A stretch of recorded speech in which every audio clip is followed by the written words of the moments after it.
তিন ব্যক্তিকে দিয়ে জাহান্নাম উদ্বোধন হবে। এর মধ্যে 1 নম্বরে আলেম, 2 নম্বরে শহীদ, 3 নম্বরে দানশীল। চিন্তা করেছেন এই 3 ব্যক্তি দিয়ে জাহান্নাম কি হবে? উদ্বোধন হবে। আলেম, কোন আলেম?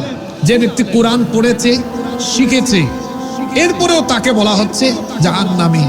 সে তখন বলবে, আল্লাহ তুমি আমাকে জাহান্নামে পাঠাচ্ছ কেন? তখন আল্লাহ তাকে বলবেন, তুমি তো আলেম হয়েছো, লোকজন তোমাকে বড় আলেম বলবে, শুধু এই উদ্দেশ্যে আলেম হয়েছে। এজন্য তুমি তো দিন প্রচার প্রসার বা একেবারে ইখলাসের সাথে কাজগুলো করে আসনি। 2 নম্বর শহীদ।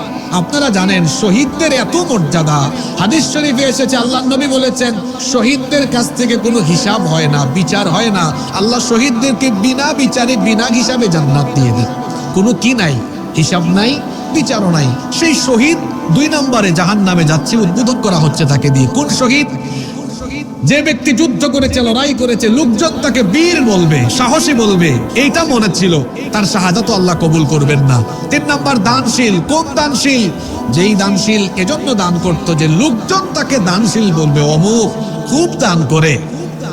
এটা যদি মনে থাকে, এইটা মনে রেখে সে যদি দান করে লৌকিকতার জন্য, তাহলে তার এই দান কোনো কাজে লাগবে না। তাহলে কিয়ামতের দিন রিয়াকারীদেরকে দিয়ে জাহান্নাম উদ্বোধন হবে।